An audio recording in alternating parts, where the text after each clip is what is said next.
de mambokopa bakuna mboka moko zingai nakopesa na Yesu ni ye akofela kingai Sokongai na koke de solo na maboko na pambande na koyoka pesa ni mingi ekoko mangai na yen Sokongai na koke de solo na maboko na pambande na koyoka pesa ni mingi ekoko mangai na yen Gai na kene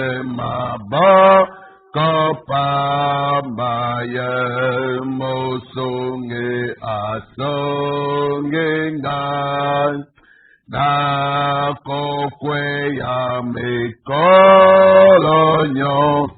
sana kote magwinayen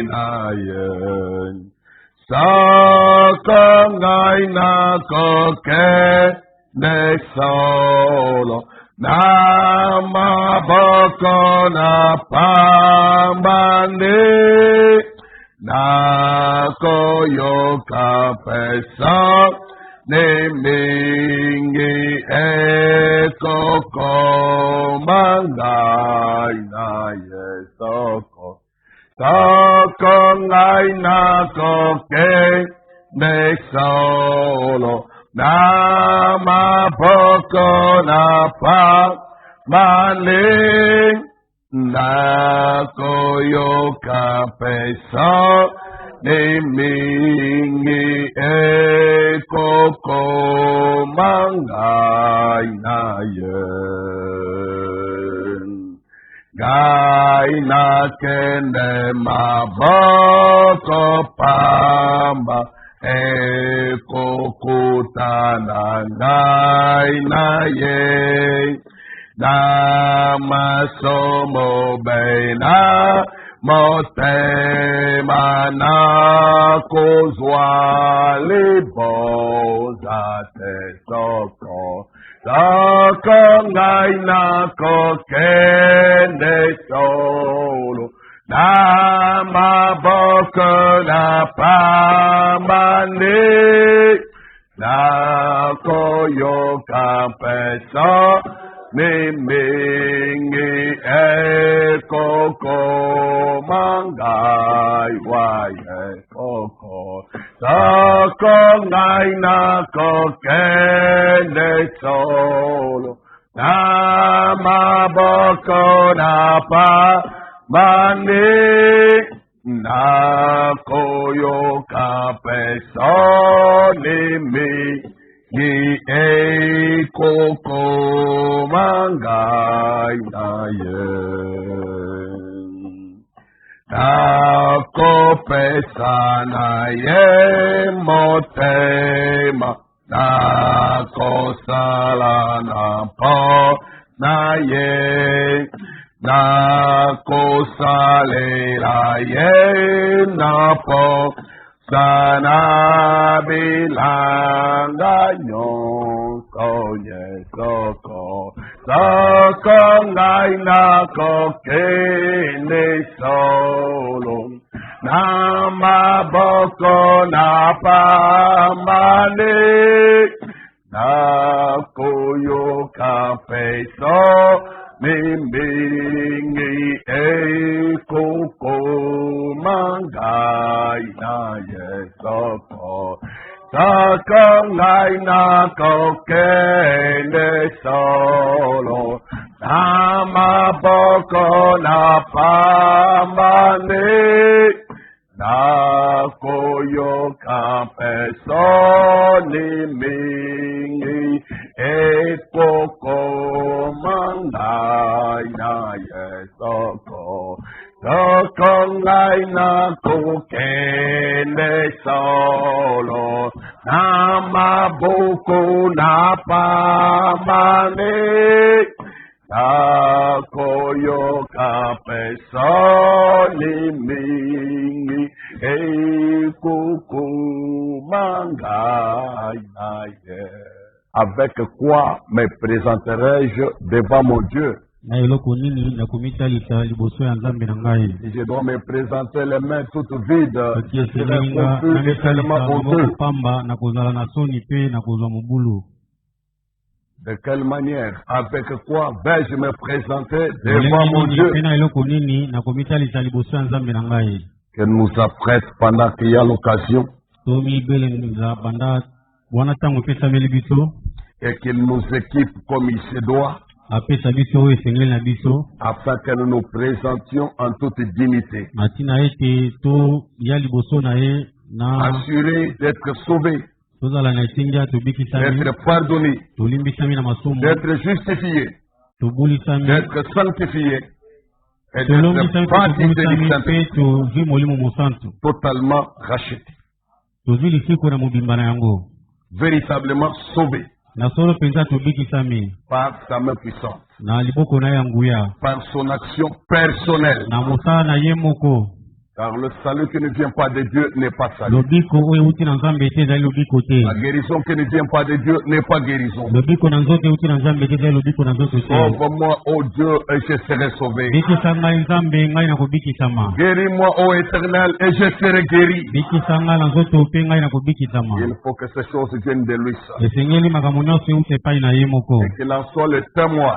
Azala motatoli. Car c'est l'Esprit qui rend témoignage Ezali molimo nde ezali kotatola des œuvres de Dieu, ya misala na Nzambe. des choses que Dieu fait, Misala oyo Nzambe de la asali. parole de vérité. Na liloba oyo ya solo. C'est l'Esprit qui rend témoignage. Ezali molimo nde ezali Parce que kotatola. l'Esprit est la vérité. Molimo yango nde ezali solo. Dieu bien-aimé, Nzambe molingami. nous sommes à toi ce soir. Tozali yayo awa na poko ya Te lelo priant d'exaucer nos prières, kobondola yo oyo na d'étancher la soif de nos cœurs, kosilisa posa ya motema na d'assouvir biso les besoins de nos vies. kokokisa Ces bosenga ya besoins bomoi na sont biso multiples. bosenga ezali Et ebele notre soif du Dieu vivant est intense. posa na biso ya Nzambe na bomoi ezali makasi Nous mingi sommes fatigués d'un culte formaliste. tolembi na kosangana ya momesano Nous sommes fatigués des systèmes faits des mains d'hommes. tolembi na kololenge ya esalami na maboko ya bato Nous sommes fatigués des assurances venant des hommes. tolembi na etingi oyo bato bazali kopesa Nous voulons l'assurance venant de Dieu lui-même. tolingi oyo euti epai na yo moko Ton soutien, ton appui, kosimbama na yo mpe koyekama epai na ta yo conduite,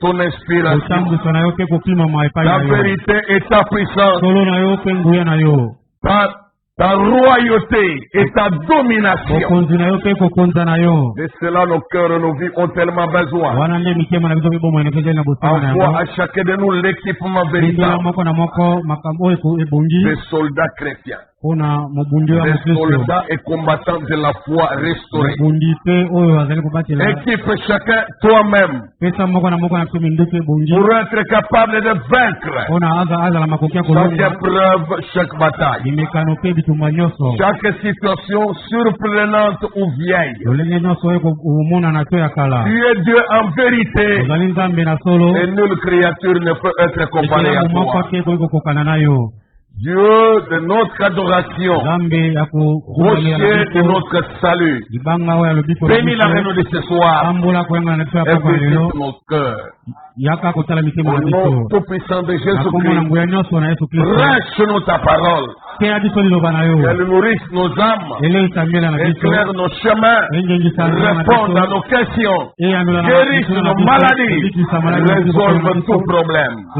eyano na mituna na biso Croyons que tu es le vivant et le permanent, ondimi tozali ya bomoi mpe azali na ntango Dieu nyonso de notre Père. nzambe oyo atinda na Alors que biso nous tenons à tes promesses, wana tozali kosimba bilaka na nous yo regardons à chaque parole de ta tozali bouche. kotala na liloba moko moko oyo ebimi na Nous monoko na yo comptons sur cela mieux que sur quoi que ce soit tozali nous. kotalela yango koleka nyonso Dans le puissant nom de na Jésus-Christ, kombo na nguya Yesu Kristo Dieu de vérité, nzambe na nous solo prions ici. tobondeli boye Amen.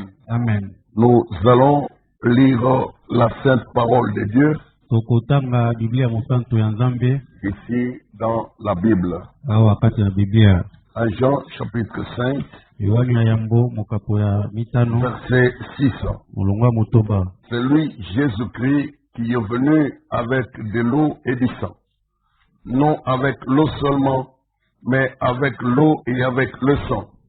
Et c'est l'Esprit qui rend témoignage parce que l'Esprit est la vérité. Yewana ayaki na mai te na makila ye Yesu Kristo. Ayaki bobele na mai te kasi na mai te na makila lokola. Molimo pe ajali motatoli mpo ete molimo ajali solo. 2 Corinthiens chapitre 7 verset 1. Bakorintia yango mokapo ya sambo molongo ya liboso. Ayant donc de telles promesses, bien-aimés, purifions-nous de toute souillure de la chair et de l'esprit, en achevant notre sanctification dans la crainte de Dieu. Balingami awa ejali biso na lilaka oyo tomi petola penza na mbindo yonso na nzoto mpe na molimo mpe tokokisa ejaleli na biso na bule kati na somo na nkolo. Luc au chapitre 22, Luka mokapatuku mibale prenons là le verset 44. tozwa molongo ya tuku mine na mine. Étant en agonie, il priait plus instamment, et sa sueur devint comme des grumeaux de sang qui tombaient à terre. Ajalaki na mpasi monene mpe abondelaki makasi koleka mpe kotoka na ye ezalaki lokola matanga minene na makila kokwea na mabele. Que Dieu bénisse la lecture de sa parole. Nzambe apambola botangi ya liloba na ye. Veuillez vous asseoir au nom du Seigneur Okoki Jésus-Christ. kovanda na kombo na Yesu Kristo. Bienvenue à la table du Seigneur. Boyei malamu na mesa ya nkolo. Et nous voulons partager la vérité de la parole, Tolingi kokabola solo na liloba. le morceau de pain de vie qui Eteni convient pour moke nos âmes yali et nos pa cœurs. bomoi oyo ebongi mpona mela na biso mpe mitema na biso. Selon la mesure de grâce que Dieu nous a départie, Kolandisa eteni ya ngolu Nzambe abombeli avec biso. reconnaissance envers le grand amour de Dieu, Na kozongisa matondi na bolingo monene ya Nzambe. que son nom soit béni. Kombo na ye epambolama. Nous poursuivons notre thème, la nouvelle naissance. Tozali kokoba na mama likambo na biso mbotama ya sika. Et nous sommes à l'étape ou sous l'aspect de la nouvelle naissance complète, comprenant les grandes expériences de la justification, la sanctification et le baptême du Tozali Saint-Esprit. na eteni oyo ya mbotama ya sika na mobimba nango ezwi kolongisama kobulisama mpe kobatisama na molimo mosantu. Alors, nous voyons des petites merveilleuses choses par Tozali la grâce komona de Dieu. makambo mike mike ya kitoko mingi na ngolu na Nzambe. Et nous comprenons que Dieu nous aime tellement Mpe tozali énormément. kososola Nzambe alingi biso Et mingi que mpenza. rien ne peut être comparé à l'amour de Dieu pour nos Eloko personnes. moko te ekoki kokokanisa na bolingo na Nzambe mpo na bomoto na biso. Nous lui sommes et le serons toujours reconnaissants. Tozali mpe tozali kozongisila ye ntango nyonso matondi. Croyez-vous à l'amour de Dieu? Bozali kondimela bolingo na Nzambe. Croyez-vous à cette grande puissance que nous garde? Bozali kondimela nguya monene ezali kobatela biso. Ouais, effectivement, Dieu nous aime. Solo Nzambe alingi biso penza. Et dans Hébreu au chapitre 10, Kati na bayebeli mokapo ya zomi nous avons vu là-bas tomonaki kuna que nous devons laver nos corps Et avec Seigneur, l'eau pure. kosokola banzoto na biso na mai na peto. Quand nous nous présentons devant Dieu, nos corps doivent être lavés avec de l'eau Tango tozali pure. koya liboso na Nzambe banzoto na biso esengeli esukama na mai na peto. Versets 21 et 22. Molongo ya tuku mibale Et na moko nous to avons un mibale. souverain sacrificateur établi sur la maison de Dieu. Approchons-nous donc avec un cœur sincère, dans la plénitude de la foi, le cœur purifié d'une mauvaise conscience et le corps lavé d'une eau pure. Le corps lavé. Nzoto esukami tozali mpe na nganga monene liboso na ndako na Nzambe. Na bongo tobelema na mitema na sembo mpe na litondi na kondima penza. Awa esili mitema na biso komwangisama mpona kopetwa longwa na lisosoli mabe awa mpe esili nzoto na biso kosukwa mai na mpeto. Cette eau pure, nous ne pouvons pas nous la procurer nous-mêmes. mai ya peto tokoki komipesa yango biso Nous ne moko te pouvons l'acheter dans aucune usine d'homme. tokoki kosomba yango soko moke te Nous ne na pouvons esika pas bato la basalaka. produire, la fabriquer nous-mêmes. tokoki kosala yango biso moko te Cette eau pure, Dieu lui-même y a pour mai vous. ya peto nzambe ye moko abongisi yango Le Dieu d'Abraham, Jéhovah Jireh, a pourvu de cette eau ye pure-là. moko abongisi mai oyo ya peto wana Et Jésus-Christ est celui qui nous l'a amené. yesu kristo ezali ye nde amemeli biso mai wana Vous y croyez? ozali kondima Jésus-Christ est celui qui nous a amené cette eau. yesu kristo ye nde amemeli biso mai wana Oh, c'est merveilleux. ezali malamu mingi Tellement merveilleux. malamu mingi mpenza Voyez dans Luc au chapitre 22, ozali komona na luka nous avons mokolo lu ya tuku mibale na mibale l'expérience douloureuse de l'agonie par laquelle il est passé.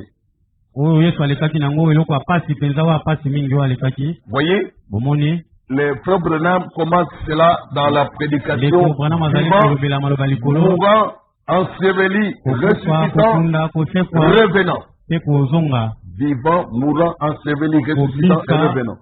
kokundama kosekwa mpe koya Étiez le 23 mars 1959.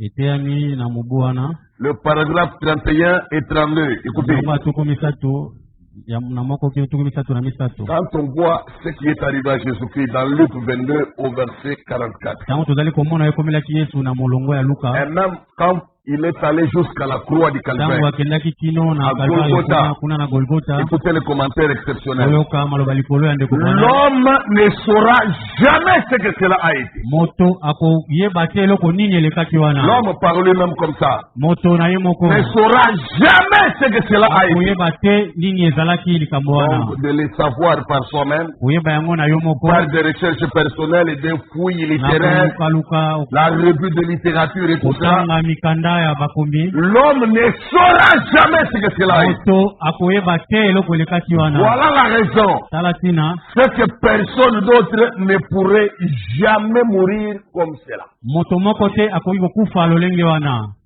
Personne d'autre. moto mosusu te akoki kokufa lolenge yesu Quand il akufaki dit personne d'autre, ça veut dire vraiment personne d'autre.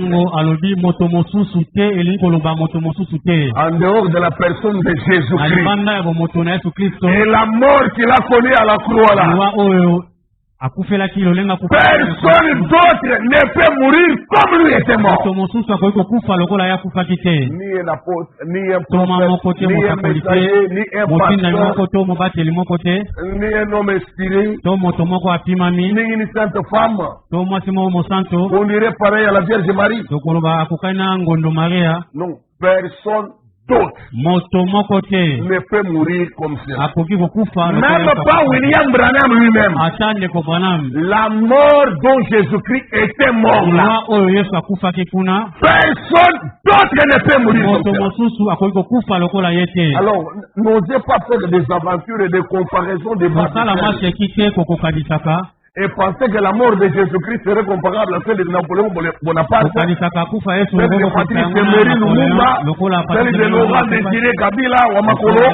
et des choses comme cela. Même si on en a fait zéro dans certains pays là-bas, akomisi bango bato minene personne d'autre ne peut mourir comme Jésus-Christ est mort. akoki kokufa lokola yesu kristo akufaki Que cette vérité vous pénètre, solo wana ekota que bino votre cœur le retienne, mitema na bino esimba que yango cela reste marqué pour toujours. etikala libela Ne na le kati na bino comparez à rien d'autre. kokokanisa yango na moto mosusu te Jésus-Christ est unique. yesu kristo azali lolenge na ye Il est moko exceptionnel azali mpenza et lolenge il na est ye incomparable. okoki kokokanisa ye na moto te Personne d'autre ne peut mourir comme cela. moto mosusu akoki kokufa lokola yesu kristo Peu te importe combien vous pourriez être tourmenté. ata lolenge kani okoki kozwa pasi Vous mpenza avez des tourments dans votre parcours, dans votre ozali na vie. pasi na nzela na yo awa na Cela bongo importe peu. wana ezali moke ezali Ou qu'on vous enchaîne par les pieds. to bakanga yo baminyololo na makolo Ou qu'on vous scie centimètre par centimètre. to bakata yo eteni moko nsima na eteni Ou mosusu qu'on vous brûle à petit feu. to batumba yo na moto moke moke Vous ne pourriez mourir de la même mort. okokoka kokufa lolenge moko te lokola yesu kristo Car akufa votre constitution n'est pas pareille. to lolenge na yo osalami ekokani na lolenge na ye Je ne sais te pas si vous réalisez la profondeur, l'exactitude, la hauteur de cette vérité to ici. monene ya likambo ya solo oyo Écoutez, boyoka Peu importe combien vous pourriez être tourmenté. ata lolenge kani koza pasi Et Job a été aussi tourmenté dans la Bible. yobo pe amonaki pasi mingi kati na Ou biblia qu'on vous enchaîne par les pieds. to bakanga yo minololo na makolo Ou qu'on vous scie centimètre par centimètre. bakata yo eteni moko nsima na mosusu Ou qu'on vous brûle à petit feu. to batumba yo na moto moke Vous moke ne pourriez mourir de la même mort. okoki kokufa lolenge moko te yesu kristo akufaki Car votre constitution, donc la Lolenge na yo constitution osalami. de votre corps physique ou de Zoto na yo. votre être humain lolenge esalami nzoto na ya n'est bomoko pas pareil à la sienne. ekokani te na lolenge nzoto ya yesu kristo C'est totalement incomparable. okoki kokokanisa yango te na mobimba Il fallait qu'il soit Dieu. esengelaki azala nzambe Il devait être plus qu'un homme asengelaki azala koleka moto dans sa constitution. na lolenge na ye ya kosalema Dieu mourut. nzambe akufi Quelle forte affirmation.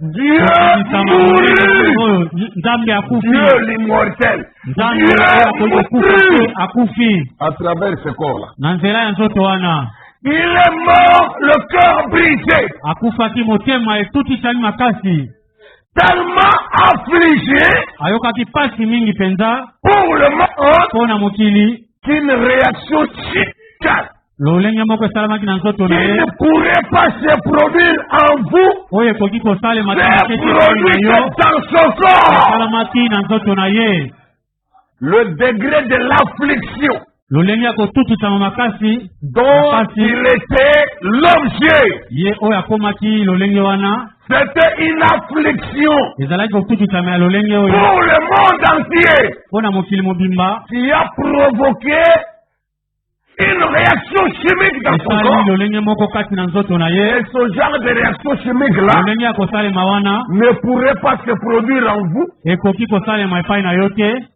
mais uniquement dans son corps. à lui. kaka na nzoto na ye moko Comprenez ça. bososola yango Vous ne pouvez pas souffrir comme cela. bokoki koyoka pasi lokola lolenge wana te Vous, non. bino te Il vous est impossible bokoki kosalema te d'avoir un chagrin pareil. kozala na mawa ya lolenge wana Vous lisez juste Luc 22, verset 44. ozali kotanga luka mokapo ya tuku mibale na mibale molongo ya tuku mine Et à côté, ou en comparaison de ce verset-là, to kokokanisa na molongo wana nous avons également l'écriture de Jean 19, le tozali verset.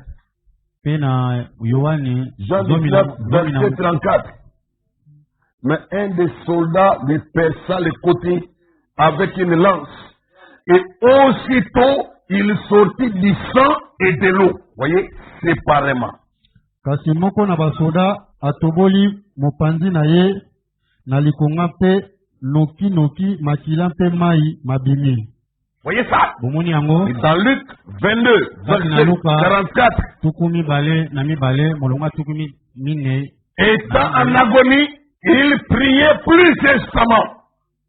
Et sa sueur devint comme des grumeaux de sang. Il tombait à terre. L'eau devenait le sang. Et puis l'eau séparait du sang. mai ekomi makila mpe mai ekapani na makila D'un côté, l'eau de son corps devenait le sang. esika moko mai ya nzoto na Et ye de makila l'autre côté, l'eau séparait du sang. mai ekapani na makila Dans le même corps. kati na nzoto moko Le corps de Jésus-Christ. na nzoto na yesu kristo Une telle réaction ne peut pas se produire dans mon corps à moi, ni lolenge dans wana votre ekoki corps à vous. kosalema na nzoto na Ni ngai to na dans le nzoto na corps ngai te. d'aucun autre homme dans cet ata na univers. nzoto ya moto mosusu te ekoki kosalema te Au corps de William Branham, au D'autres, corps de Van de Frank, d'autres au de corps Branham, de d'autres de Simon Branham, Kimbangu. d'autres de Simon Kimbangu. Arrêtez, arrêtez. botika Jésus-Christ est le seul. yesu kristo azali lolenge na ye Il moko est sans pareil. okoki kokonganisa ye na moto te Croyez et comprenez profondément cette ondima vérité. mpe bososola na bozindo basolo oyo Tellement affligé pour le monde. ayokaki pasi makasi mpo na C'est mokili une réaction chimique lolenge moko esalami kati na nzoto na qui ne ye pourrait pas se produire en vous, oyo ekoki kosalema epai na yo te se produite dans son corps. esalami na nzoto na ye Vous ne pouvez pas bokoki te souffrir comme cela. koyoka pasi lokola ye ayokaki pasi Alors, quand vous konyokwama voyez un homme et une femme commencer à penser qu'il souffre plus que Jésus, ntango ozali voyez komona moto mobali to mwasi azali kokanisa azali koyoka simplement makoleka qu'il yesu se trompe lamentablement. Est-il écrit à votre sujet exceptionnellement pour vous, homme de douleur habitué à la souffrance, comme une description particulière qui n'est destinée qu'à vous seul? Vous savez que c'est non. Isaïe 53, verset 3. Méprisé et abandonné des hommes, homme de douleur et habitué à la souffrance, semblable à celui dont on détourne le visage. Nous l'avons dédaigné, nous n'avons fait de lui aucun cas. Et ceci est une prévision prophétique qui ne s'est accomplie quand Jésus-Christ parle. Ça ne concernait pas Simon-Pierre, fils de Jonas. Ça ne concernait pas Saul de Tarse. Ça ne concernait pas William Branham ici. Ça c'est décrit pour Jésus-Christ. C'est que là, il s'agit de souffrance particulière. Ils sont comparés à ceux de personne. Il a fallu tout un verset pour ne décrire que lui dans ce souffrance. Béni soit le nom du Seigneur. Dieu de grâce est notre soutien. Nous l'aimons et nous croyons en lui. Ce qu'il a fait, oh Jésus-Christ, personne d'autre ne peut le faire à sa place. Il est l'unique en son genre. Mais regardez, à notre sujet, à nous les humains. De quelle manière la même Bible parle de nos souffrances à nous? De quelle manière la Bible parle de nos souffrances à nous? Il est écrit dans 1 Pierre chapitre 5. Nous lisons ceci au verset 10. Verset 9 et 10. Résistez-lui avec une foi ferme, sachant que les mêmes souffrances sont imposées à vos frères dans le monde. Voyez, il y a des souffrances auxquelles vous avez par là. Vous chrétiens, vous croyants, ne pensez pas qu'elles soient si étranges, si exceptionnelles. Les souffrances qui nous arrivent à nous chrétiens, nous croyants, ce sont les mêmes souffrances qui arrivent à tous les chrétiens et tous les croyants dans le monde entier. Ce sont les mêmes souffrances. Mais quand il s'agit de celles de Jésus-Christ, ça fait exception aux cas ordinaires. Vous voyez que les mêmes souffrances. Moi je passe par là.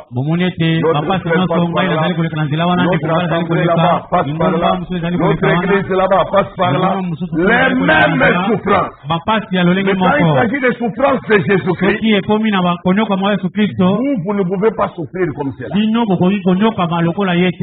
Verset 10. Le Dieu de toute grâce, qui vous a appelé en Jésus-Christ à sa gloire éternelle, après que vous aurez souffert un peu de temps. Vos souffrances à vous. C'est un peu de temps. Mais Jésus-Christ, c'est toute sa vie. Homme de douleur habitué à la souffrance. Toute la vie sur terre, c'était ça. Mais pour vous, même les souffrances qui vous arrivent là, c'est pour un peu de temps. Il vous perfectionnera lui-même, vous affermira, vous fortifiera et vous rendra inébranlable. Dieu le fera. Nzambe na ngolu yonso ye oyo abyangi bino ete bokota na nkembo na ye na seko kati na Kristo. Ye moko akokokisa bino, akolendisa bino, akopesa bino makasi, esili bino koyoka mpasi mwatango moke. Pour chacune de ces promesses, vous devez croire et dire Amen. Dieu vous perfectionnera lui-même, c'est Amen. Dieu lui-même vous affermira, c'est encore Amen. Dieu lui-même vous fortifiera, toujours Amen. Il vous rendra inébranlable, oui et Amen. Car Dieu tient ses promesses. Dieu tient toujours sa parole. Si tu dois compter sur ton propre cœur, sur ta propre tête, imagine, tu seras désillusionné. Tes propres pensées multiplieront par 5 tes propres souffrances. Mais les pensées du Seigneur dans la Bible soulageront vos souffrances. Quand vous méditez la parole, vos peines sont allégées. Car dans les Écritures se trouve une consolation qu'aucun humain ne peut vous offrir. La Bible dit que par la consolation que donnent les Écritures, nous puissions porter de l'espérance. Mais par le désespoir que donnent nos propres pensées, nous ne pouvons que nous affliger à nouveau. C'est vrai. Alors, je continue avec Frère Branham. Vous ne pouvez pas souffrir comme cela. Il vous est impossible d'avoir un chagrin pareil. Par conséquent, un seul pouvait le faire. Et il l'a fait. Quel est son nom? Jésus-Christ, mon Dieu, mon roi. Ah, un seul pouvait le faire. Et il l'a fait. Là était suspendue cette précieuse vie qui ne connaissait rien d'autre que l'amour et faire le bien. La vie de Jésus-Christ ne connaissait rien d'autre. Aucune malice, aucune ruse, aucun mensonge, aucune fraude, aucune convoitise, aucun péché, aucune iniquité. Cette vie-là précieuse de Jésus-Christ, cette vie sainte de Dieu devenu homme, ne connaissait rien d'autre que l'amour et faire le bien. Et il était suspendu là, entre le ciel et la terre. On l'avait mis là-haut, après l'avoir déshabillé. Il était embarrassé. Pensez comment vous seriez si on vous avait déshabillé. La gêne que vous ressentiriez. Mais ce n'est rien à côté de ce que Dieu a ressenti en étant suspendu là. Je sais que sur le crucifix, il y a une petite chose. Vous voyez, quand les catholiques essayent de représenter Jésus-Christ sur la croix, il représente son corps couvert par quelque chose. Et le Branham dit, je sais que sur le crucifix, il y a une petite chose qu'on a mis là. Comme s'ils avaient mis quelque chose autour de lui. Oh, ils n'ont jamais fait cela. C'est tout simplement mis là-dessus. Ce sont les artistes du crucifix. Imaginez cette idée-là pour cacher le corps. Mais Jésus à la croix, il était complètement nu. Même pas une pièce qu'avait sur lui. Est-ce que vous comprenez? Le Dieu créateur. Maintenant, quand les religieux essayent de façonner le crucifix, il faut quand même, on ne va pas dessiner quand même jusque le parti intime. Il faut voiler ça. Vous, les artistes, vous avez voilé. Mais la réalité qui s'est accomplie à Golgotha, c'est tout autre. On lui avait retiré tous ses tous ses vêtements exposés sur la place publique à l'entrée principale de la ville de Jérusalem. Et c'était à une période de la fête. Il y avait des foules et des foules qui venaient de tous les villages avoisinants qui venaient à Jérusalem ce jour-là. Et c'est là où on a exposé complètement nu pour l'humilier au plus haut point. Pensez-y.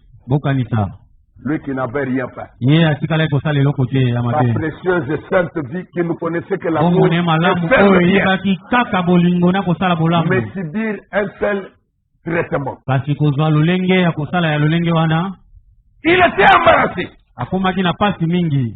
Pensez comment vous seriez Bokanisa lolenge nini si on vous kozala. avait déshabillé. Soki basili kolongola La bilamba, gêne que vous ressentiriez. soni oyo osila Mais koyoka. ce n'est rien à côté de ce que Dieu a ressenti Ezali kote na oyo ye en étant ayokaki suspendu là. na ndenge batiaki ye wana.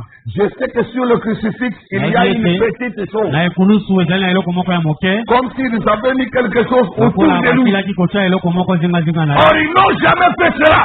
Batikalaki kosala yango C'est te. tout simplement mis là-dessus. Batikali kaka Sur la kotia yango croix. likolo kuna na ekulusu. C'est l'artiste qui l'y a mis. Ezali moyembi nde atie yango. Mais ils l'ont dépouillé de ses Kasi vêtements. yango balongolaki ye bilamba nyonso. N'est-il pas écrit cela dans la Bible? Ekomami bongo te na Biblia.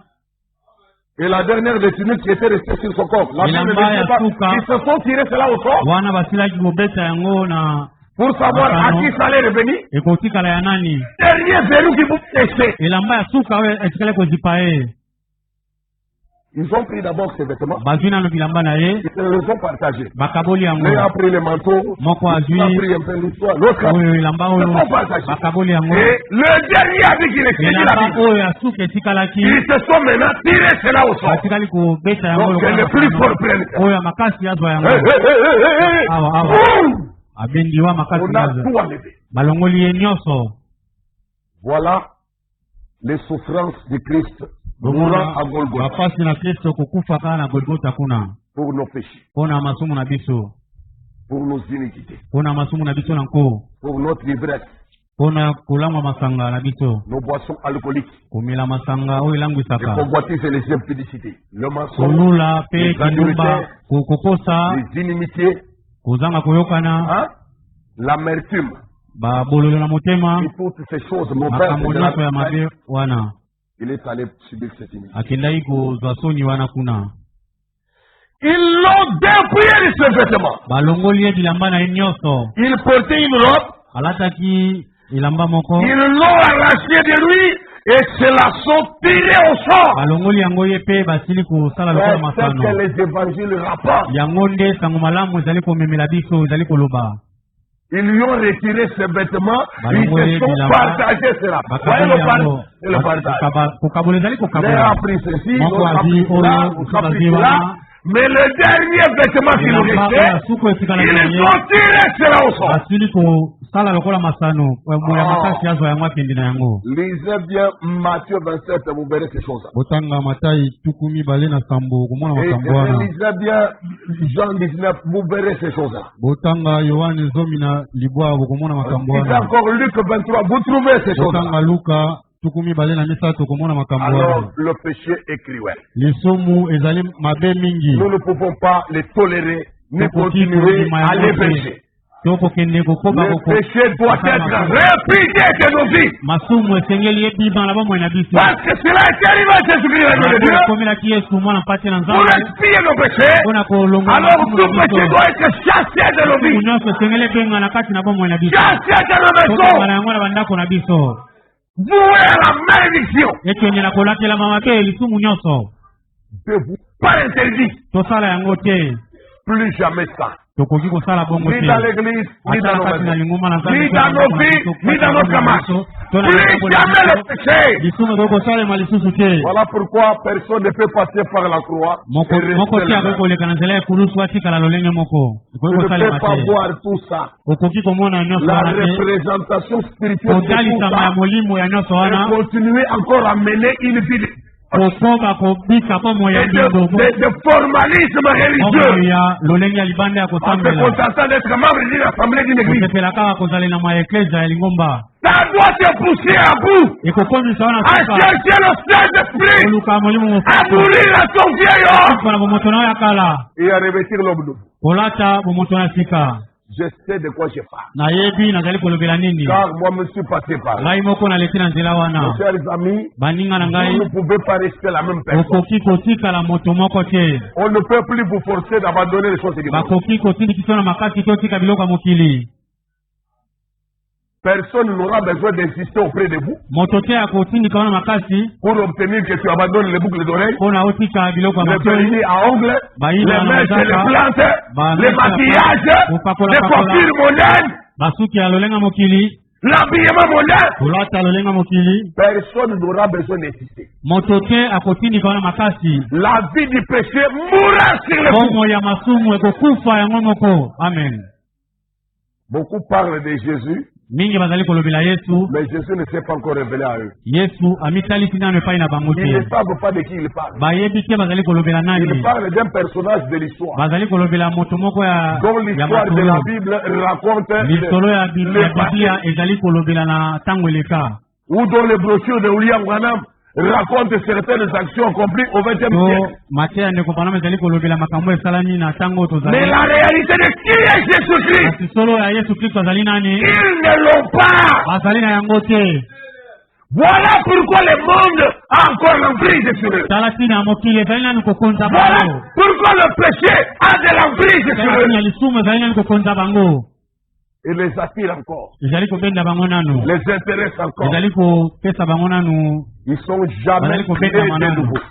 batikali kobotama mbala na sika Car te. pour naître de nouveau, vous mpona devez d'abord kobotama na voir sika Christ crucifié. esengeli omona kristo abakisami Tant nekulusu que vous ne l'avez pas vu, wana osili nani komona et nous ete estimons ici, oyo tozali kolobela doit awa devenir une révélation spirituelle dans votre vie. esengeli ekoma emoniseli ya molimo kati Ça na doit bango na être bino, une vision spirituelle. esengeli ezala emono Vous na devez molimo, l'avoir vu esengeli omona et ye ressentir les effets que mpe cela komona produit. mbano ya oyo epesaka epai na moto.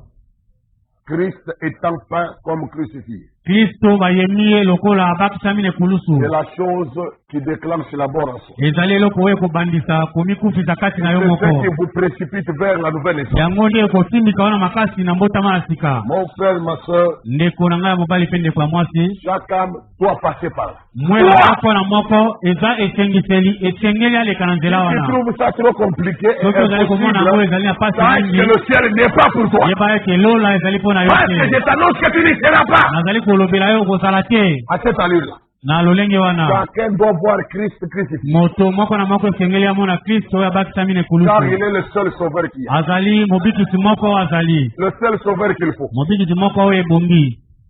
Êtes-vous là? bozali wana De même que Moïse avait élevé le serpent de Ram, lolenge moko mose de atelemisaki même le nyoka na Fils de l'homme motako, devait être élevé, lolenge moko mwana na moto afin que akotelemisa quiconque croit à lui. na ete moto Hey, la vie éternelle. ye azwa bomoi na seko. Or, pour le serpent de Ram, il fallait regarder au serpent. mpona nyoka na motako esengelaki kotala Et nyoka. Jésus-Christ se compare à ce serpent. yesu kristo azali Si komikokanisa le na péché nyoka t'a wana. mordu, soki masumu si esi le yo, péché t'a soki esclavagisé, masumu ekangi yo, si le péché t'a tenu en otage, soki masumu ezwi yo lokola moto na boloko, regarde à ce sacrifice-là. tala kaka na mbeka wana. Si tu arrives à voir Christ soki crucifié, okoki komona kristo tu abakisa es ekulusu, définitivement libéré na du péché. libela okangolami na masumu.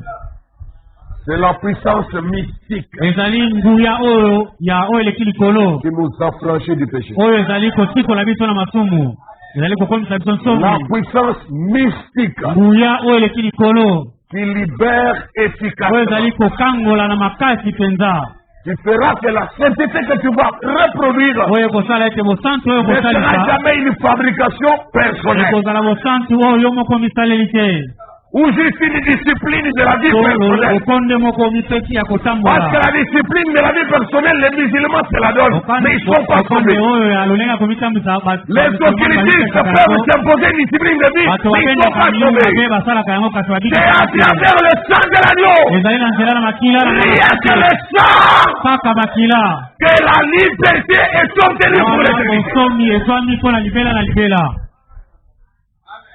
C'est le sang de Christ qui régénère les ezali âmes. makila na kristo nde ekomisaka bamiela na biso sika. Sans l'effusion de sang, kozanga il n'y a pas de pardon de péché. masumu ekoki kolimbisama soko moke te.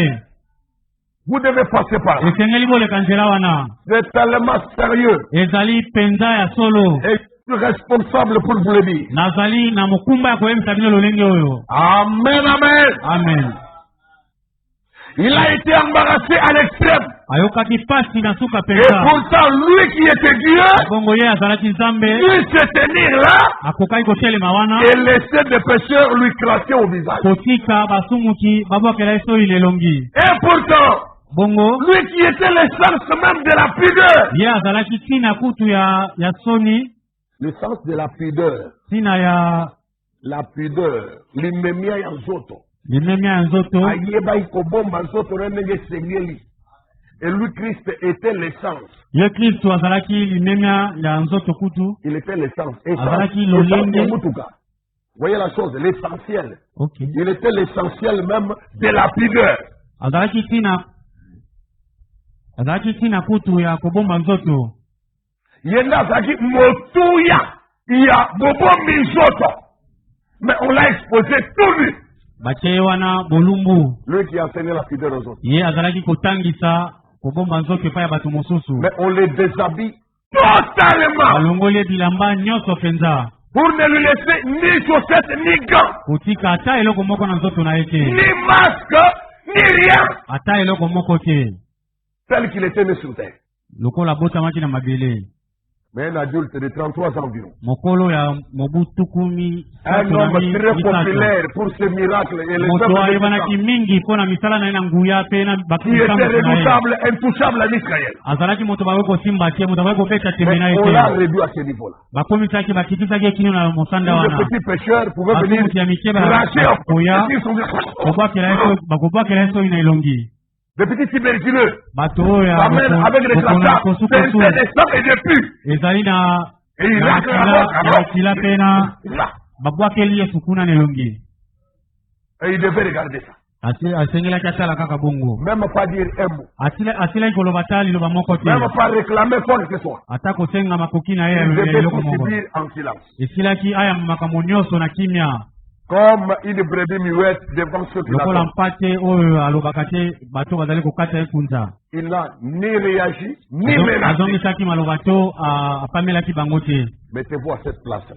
bomisa na esika wana Et pourtant, lui qui était l'essence même de la pudeur, ye azalaki ntina motu ya kutu ya dit mourir à la vue de tous, asili kokufa na complètement nu. bolumbu mpenza Complètement quoi? nu Pas nu partiellement. azalaki bolumbu na ndambo te na mobimba Complètement. mobimba mpenza azalaki bolumbu Cela l'a affecté wana epesaki ye pasi au point que l'eau et le sang se sont séparés. na lolenge mai na makila esili kokabwana Cela l'a affecté esalaki ye pasi mingi au point que l'eau et le sang se sont na séparés. makila esili kokabwana Pas étonnant. ezali kokamwa te Je pense que le poète l'a bien exprimé en disant, moto na banzembo oyo atalisi yango malamu wana azali koloba alors que les rochers se fondaient wana mabanga ezalaki kopanzana et que le ciel s'assombrissait, mon sauveur baissa la tête et mourut. mobikisi na ngai akitisi moto mpe akufi wana Mais les mapato voiles ekomaki mwindo déchirées révéla le chemin des joies célestes et du tempelo jour sans fin. ekabolaki ezali kopesa nzela ya Je ne sais pas ce que ça vous fait. nayebi te soki ezali kosala bino lolenge nini ozali komona nayebi te ezali kosala bino nini to ezali kaka maloba bazali kolobela bino to ezali bomoi oyo bozali kosimba kati na bozindo na yango Une réalité. solo mpenza Moi, pendant que j'en parle, je revois encore la scène de la wana nuit ngai nazali où koloba je l'ai vu nazali komona crucifié kala souffrant. oyo abakisami na ekulusu Ce n'était pas un homme qui m'expliquait des choses. ezalaki te moto azalaki J'étais seul dans la chambre. nazalaki ngai moko Toute la nuit, je n'ai pas pu fermer l'œil. butu mobima na Tu essayes de fermer, la même chose revient. ozali Tu komeka okanga essayes de liso fermer, la même chose ozali revient. komeka okanga liso Et les baïonnettes, et le saignement, na et les souffrances, na kotanga et les makasi cris qu'il poussait. na konganga makasi Non, frère. J'ai dû composer un chant à un moment. na Personne n'a jamais souffert comme Jésus-Christ de Nazareth. moto moko te asilaki konyokwama lokola yesu Partant de ce que j'avais vu là. wuta na oyo ngai nasilaki komona Mes chers amis, quand Bande- vous voyez les hommes commettre le péché, wana ozali ils komona sont bato trop basala méchants. masumu baza na kanza mpenza makasi Même s'ils s'appellent des frères ata bazali kobengama bandeko ou des sœurs. to bandeko Ils sont trop méchants. bazali na kanza makasi Quelqu'un ne peut pas souffrir à ce point-là pour vous. akoki konyokama na lolenge wana mpo na Et bino vous te vous manifestez de l'insolence, bino ozali de komona l'indifférence. komona pamba nyonso et vous vous accrochez à des pratiques du mal, prétendant que vous n'avez pas la force d'abandonner. C'est la méchanceté du cœur humain.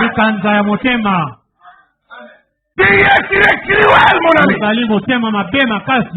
Tu ne sais pas ce que c'est que la compassion. Voilà pourquoi quand parfois toi-même tu appelles au secours la compassion, elle fuit loin de toi. Parce que tu as un cœur cruel. Un cœur de lion qui peut manger quelqu'un. Motema ma paix. La Bible dit la Bible, prenez garde qu'aucun de vous n'ait un cœur mauvais et incrédule. Prenez garde. Le cœur incrédule est mauvais. Tu es venu à l'église. Regarde plus ce genre de cœur là. Il faut que ce cœur soit répudé de sa vie. Qu'il soit circoncis. Qu'on coupe ça. Et que toi tu vives dans un autre monde avec Dieu. C'est possible. Vraiment possible. Voilà la chose qui a obtenu pour nous l'eau de purification. Jésus-Christ devait passer par ce sacrifice. Le sang, comme nous faisons de le répéter, il a dû être fuyé loin de nos regards. Là où toi tu n'étais pas. Mais le qui a été payé. L'acte qui a été posé a rendu possible la prédication de l'évangile en sanglant. L'évangile centré sur la croix, l'évangile centré sur le sang de Jésus. C'est ce que nous continuons à prêcher par la grâce de Dieu. Le sang véritable. Pas les avantages du monde, mais la religion du sang. Pas le privilège du monde, d'avoir un bon emploi, un bon salaire, un bon mariage, de beaux enfants, beaucoup d'enfants, beaucoup de femmes et des choses comme ça. Non. Nous sommes en train de prêcher la religion du sang. Chacun doit être purifié par les eaux de la parole. Tu crois de tout ton cœur? Oui, mon cher ami, moi je crois. Je crois que l'œuvre accomplie au Calvaire, à Golgotha, est une œuvre grandiose, une œuvre merveilleuse, une œuvre exceptionnelle, totalement incomparable et irremplaçable. Voyez-vous cela de tout votre cœur?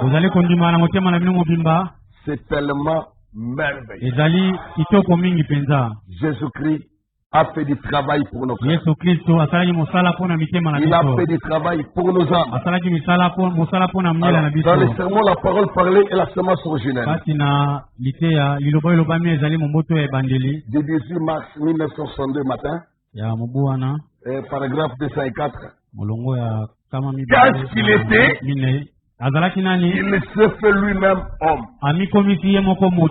Dieu a été pécheur. Et il a habité parmi nous. La parole a été faite chair. Et elle a habité parmi nous. La parole parlait de Dieu. À travers une vierge. A produit un corps. Et dans ce corps-là est venu l'eau, l'esprit. La parole parlait de Dieu. À travers une vierge a produit un corps. Et dans ce corps-là est venu l'eau, l'esprit. Et avec ça, nous sommes lavés par l'eau de la parole. Tu te sens heureux? ozali komona esengo D'où est-ce que cette eau est venue? omoni esika mai wana C'est euti à travers le corps nzela na nzoto de Jésus-Christ. ya yesu kristo Le corps qui était la parole parlée de Jésus. nzoto oyo ezalaki La parole parlée de Dieu. liloba oyo elobami ya nzambe Manifestée. oyo etalisami Faites chair. ekomi nzoto Et dans ce corps-là kati est na venu nzoto wana l'eau, eye mai l'esprit. molimo Et là, alors, par la grâce de Dieu, na nzela na ngolu na nous nzambe sommes lavés par l'eau de la parole. nzela na mai na liloba C'est ce qui lave nos corps. yango nde ezali kosokola nzoto na biso Et alors, il est entré en lui, ekoti kati na il ye a habité en lui, evandi kati na et ye c'est là que la vie de Dieu est venue. na nzela wana nde bomoi na Il nzambe s'est ye manifesté à travers Christ. etalisami na nzela na kristo Dieu était en Christ, yesu nzambe azalaki na kristo loin. mosika Christ veut dire loin. kristo elakisami oyo apakolami Voilà, un homme qui a été loin. moto oyo apakolami Et Dieu habitait en lui. nzambe avandaki kati na ye C'était ezalaki nini le germe avec la chair. momboto na nzoto Loin. mopakolami La chair qui était ointe de l'Esprit de Dieu. moto oyo epakolamaki na molimo na Ce qui nzambe a produit la parole de Dieu yango manifestée. ebotaki liloba na nzambe oyo Et etalisami nous l'avons contemplé, biso tosilaki kotala yango le Fils unique engendré par le Père, abimi na tata plein de grâce. na ngolu Et mingi c'est la grâce qui vous sauve par la foi. ozali ngolu nde ezali kobikisa bino na nzela na kondima Est-ce que tu es héritier? ozali mosangoli Es-tu amen bénéficiaire? ozali mosangoli Es-tu un ayant droit? ozali moto azali na Oh, makoki mais la parole pourvoit tous nos liloba besoins. ezali kopesa makoki nyonso mpo na biso Il prend soin de nous pas à pas. ezali kobatela biso litambe moko nsima na mosusu Pas à pas chaque jour. litambe moko mokolo na mokolo Où que tu ailles, la parole prendra kala soin. nyonso kokende liloba ekozwa Quoi qu'il t'arrive, la parole prendra nini soin. kokomela oyo liloba ekoya na lisungi na Les yo grands regarde à lui. kobanga eloko te etalela ye Il sait ce qui arrive. ayebi nini Il ekokoma sait ce qu'il y aura. ayebi nini Il ekosalema connaissait la fin avant le commencement. ayebaki suka liboso ete bandeli ebanda Il soit le nom du Seigneur. epambolama kombo na nkolo Amen. amen Voyez comme aujourd'hui, le 20 omoni janvier lokola lelo 2021, mokolo na lelo la prestation de serment aura lieu. Le nouveau président, les démocrates élus, la Joseph mokonzi Biden, oyo ya va sika prêter serment. oyo ya mboka na amerika kuna esengeli ya alapa ndai Il sera investi président. bakokomisa ye mpenza mokonzi Et la première femme mwasi oyo de ya l'histoire yambo américaine ya a ya occupé lisolo les ya hautes fonctions de vice-président kokoma mokitani ya mokonzi ya mboka sera installé là, bakotya esika wana prendra fonction. akozwa mosala Malgré mpenza les turbulences, les ata incertitudes, mobulu na koyeba te soki kosalama lolenge nini malgré l'absence du président sortant, ata mokonzi oyo abimi akozala une te histoire est en train de s'écrire. mosala moko ezali kosalema Mais lisolo nous ezali devons kokomama surveiller la parole parlée de Dieu. esengeli na biso totala liloba oyo Surveillez, ekomami mes ya amis, Nzambe. les Oyo ekomami ya prophéties. botala basakoli Comme je l'ai dit à un bien-aimé, nalobeli ndeko moko je ne sais même pas si nous allons terminer cette année nayebi te soki 2020. tokosilisa mobu oyo awa na mabele Si le Seigneur ne vient pas, il ne nous prendra pas. soki nkolo akoya mpo na kozwa biso À te l'allure où les choses vont là. na lolenge oyo makambo ezali Mais kotambola pourquoi nous continuons pour construire? Parce que le message dit vous devez le faire avec courage. sango elobi esengeli bosala Et yango c'est na mieux mpiko d'investir dans une telle entreprise et esengeli de ete trouver bota l'argent misolo plein na dans les bino poches. na lolenge wana na esika botya misolo na bino na libenga Autant ebele mieux investir dans la construction de l'église esengeli kotya na et kotonga d'accumuler ekeza l'argent dans les poches ou dans les comptes bancaires. kotya ebele kati Quand la mort va te frapper, tout va rester. banke wana liwa ekoya nyonso Mais si tu kotikala. investis dans les royaumes, ça va t'accueillir de l'autre kasi côté. soki otya yango na bokonzi Amen, amen, amen. amen Nous travaillons d'arrache-pied. tozali kosala na Nous mbango faisons ce mpenza que dit le message. tozali kosala oyo sango Mais elobi nous ne pouvons pas nous laisser distraire. tozali kotya makanisi pembeni te Jésus-Christ est bien. yesu kristo azali koya Maranatha. Il n'y a que ceux qui sont nés de nouveau qui seront à l'église. ezali kaka bao babotembala na sika nde bakonetolama Complètement.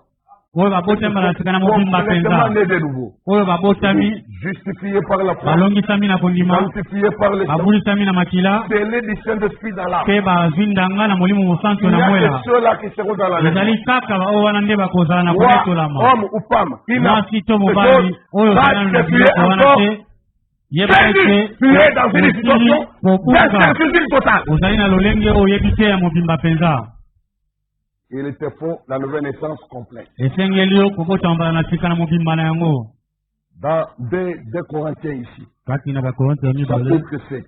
na mokapo ya Verset sambo 1. Nous l'avons lu. molongo Et nous les relisons.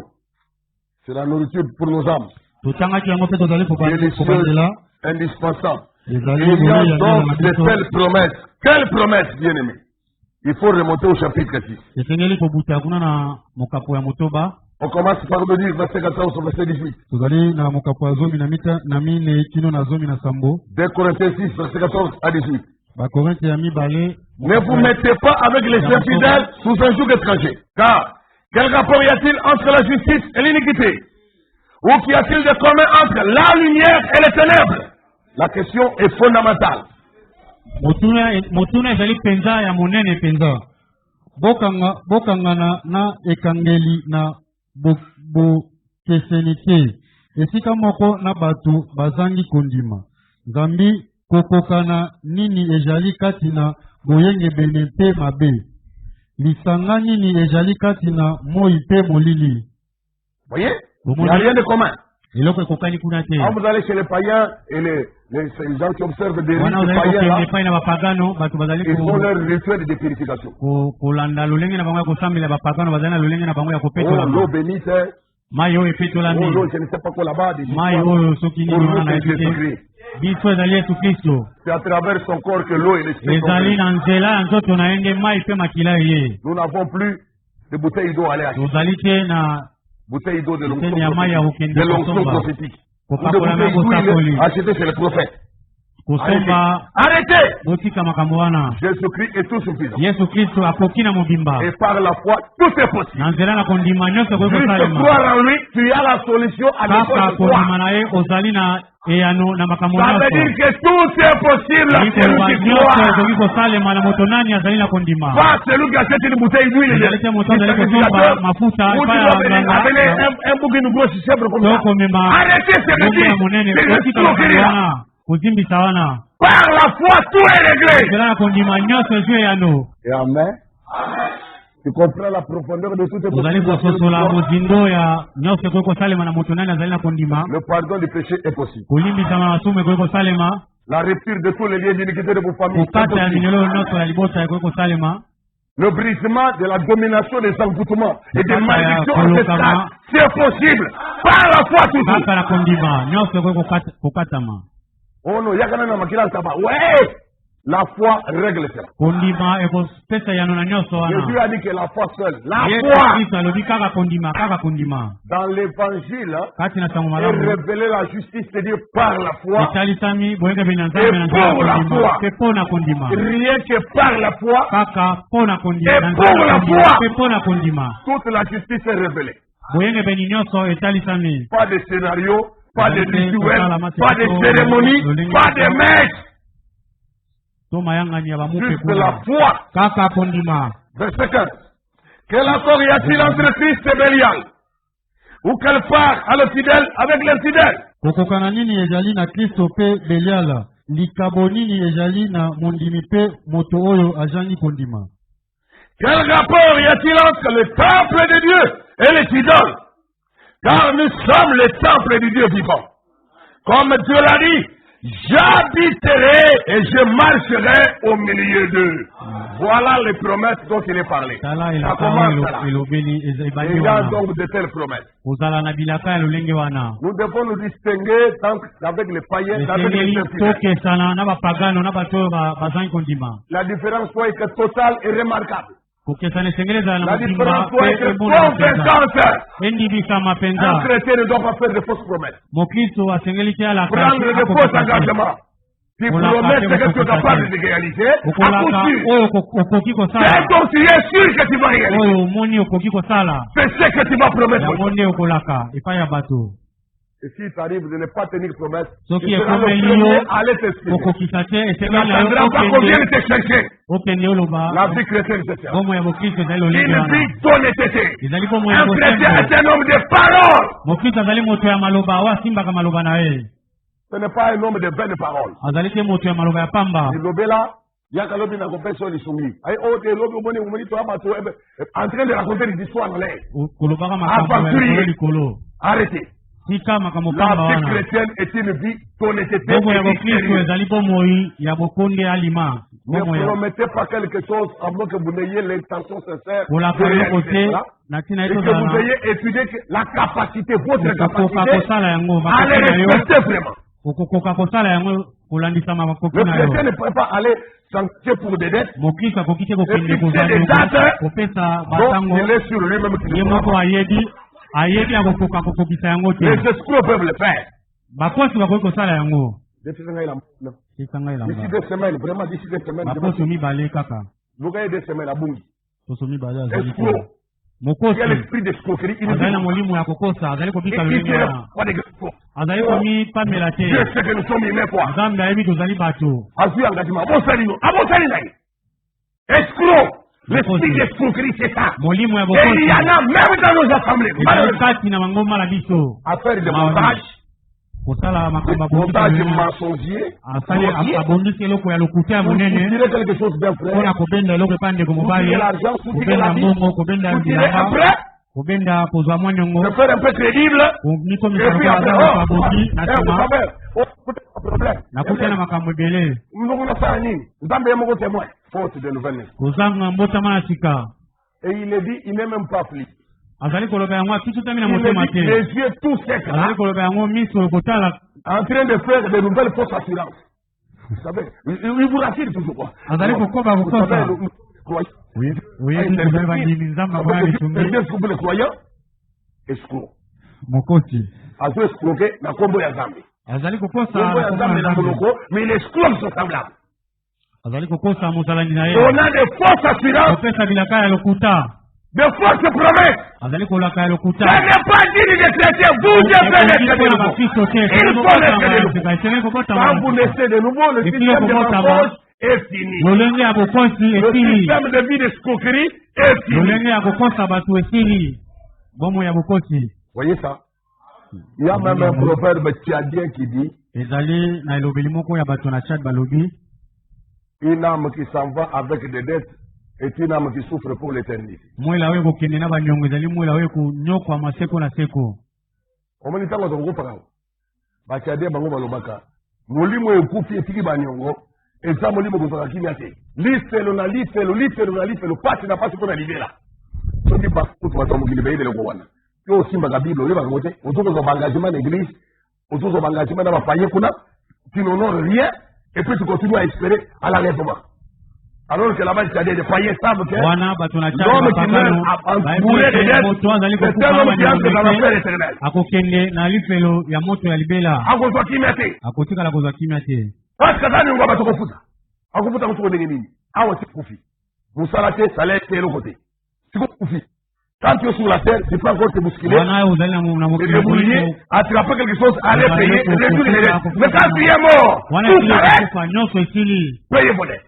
bofuta banyongo na bino payez vos dettes bofuta banyongo la na vie bino de dette est une vie d'esclavage bomo ya banyongo ezali bomo ya ainsi dit le Seigneur payez toutes vos dettes nzambe alobi bongo bofuta banyongo na bino vous savez que c'est vrai yo olingi na kote basebele bakende lifelo awa batanga nzambe atanga makele na bango likolo motu na nga megana abanda kolisa yango verité te abanda korasire bango ata ozala nongo okota lola bongo te même les païens disent que l'âme qui s'en va avec les dettes ata bapagano balobi mwela oyo ezali kokende na banyongo c'est une âme qui souffre pour toujours ezali mwela oyo ezali konyokwama libela na libela yango nde bamisusu bakomisa yango kotima soki mowei akufi atiki baniongo babelelaka avant nzoto ekende ekota mabele ndeko na biso awa azalaki moto abiki elongo na bato peut-être azwaki niongo oyo nyonso ayebi ete azalaki redevable epai na ye s'il vous plaît boya kodeklare na famille po toenregistre koluka ndenge nini kofuta baniongo wana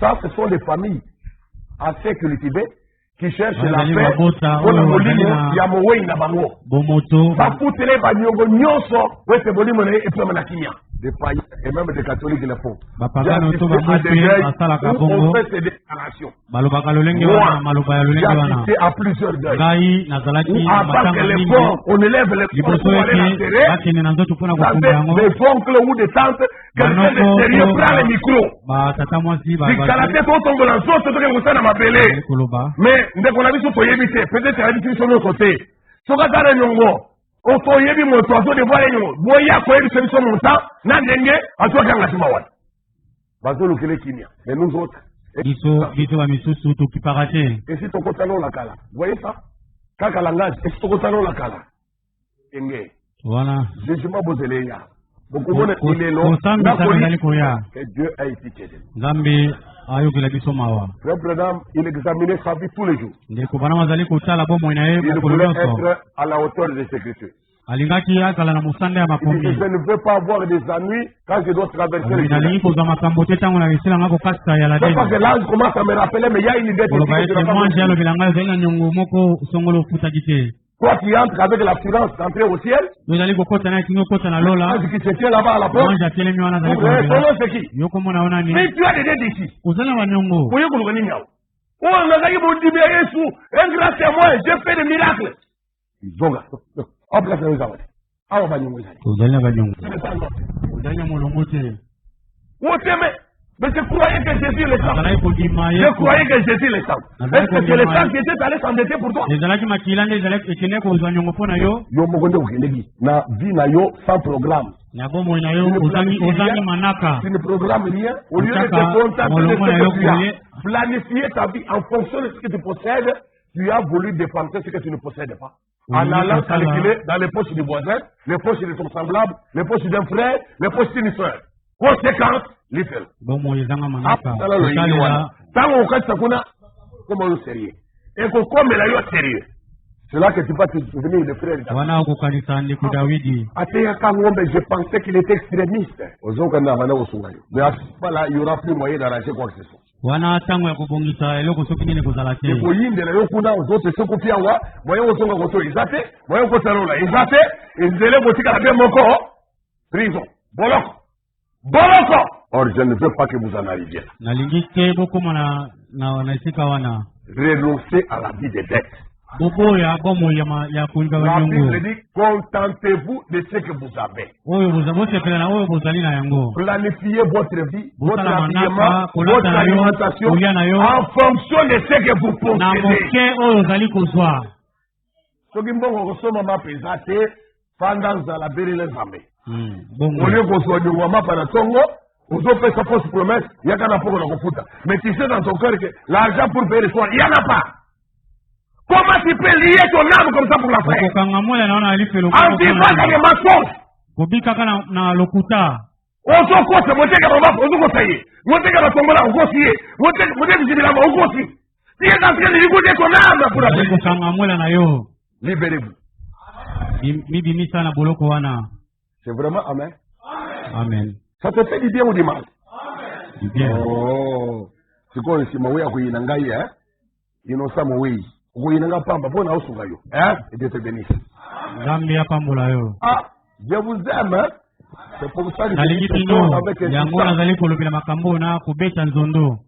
Ah, quel rapport y a-t-il entre le temple de Dieu et les idoles? Verset 16. C'était le Corinthiens 6. Car nous sommes le temple du Dieu vivant. Comme Dieu l'a dit, j'habiterai et je marcherai au milieu d'eux. Je serai leur Dieu et ils seront mon peuple. Amen. Esambelo na nzambe ezali na kondimana nini na bikeko. Nzambi bino bozali esambelo na nzambe na bomoi. Pela moko nzambe alobaki ete na kofanda pe na kotambola kati na bango. Na kozala nzambe na bango pe bango bakojala bato na ngai. C'est pourquoi sortez du milieu d'eux. Et séparez-vous, dit le Seigneur. Yango wana bobima na kati na bango pe bokabwana na bango nzambe alobi bongo. Ne touchez pas à ce qui est impur. Et je vous accueillerai. Bomama eloko na mbindo te pe boye na koyamba bino.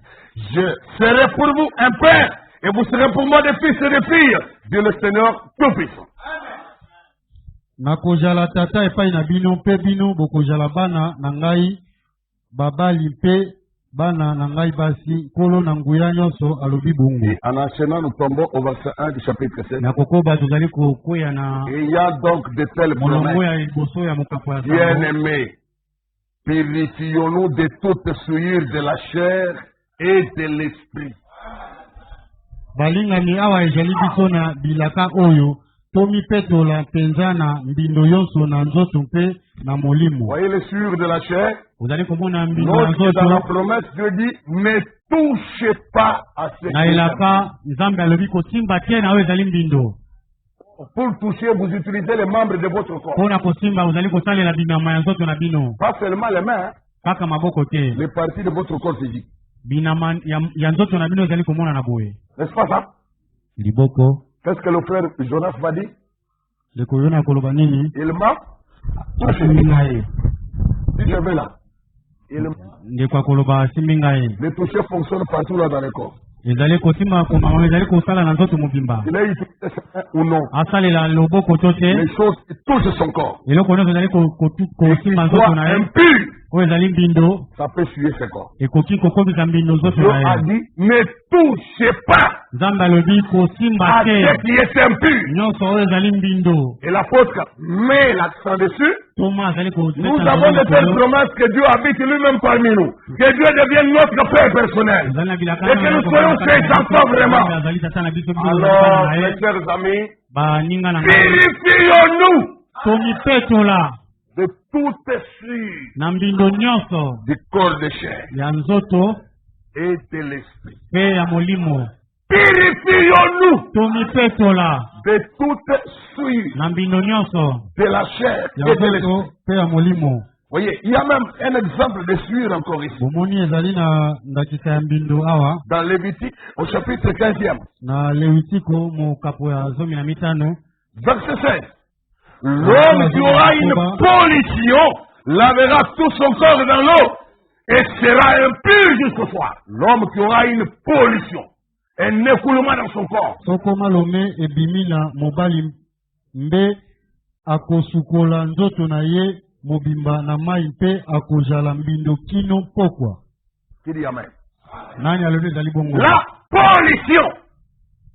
Vous polluez votre corps. Bozali kosuka mai na nzoto La na yo. loi de Dieu définit cela comme étant une impureté. mobeko na nzambe elobi ezali Mais mbindo. même si tu laves le corps avec de l'eau, ça ne suffit pas pour te ata nettoyer. osokoli nzoto na mai ekoki te Il mpona faut suivre kopetola le yo. délai fixé par la parole. esengeli kolanda ntango oyo biblia esili Vous êtes kokata liloba. impur jusqu'au soir. okotikala mbindo kino na Ça pokwa. veut dire que l'eau ne suffit pas à nettoyer ta suie. elingi koloba ete mai ekokoka te Il mpona te faut kopetola na venir mbindo à na yo. l'eau de la parole esengeli na yo koya na mai na liloba pour être mieux nettoyé. mpona kosokolama malamu. Chaque fois, c'est le soir que Dieu venait parler à Adam. ntango nyonso ezalaki na pokwa nzambe azalaki koya C'est le soir que kolobela. Dieu a envoyé sa parole à ses enfants. ezalaki na pokwa nzambe azalaki kotinda liloba na Et ye bana na dans ye. les derniers jours, il a promis qu'au na temps ntango du na soir, suka la alaki lumière paraîtra. na ntango na suka Et cette pole lumière ekoya. du soir te lave de toutes les souillures du corps. pole na pokwa esokola na mbindo nyonso na nzoto. amen.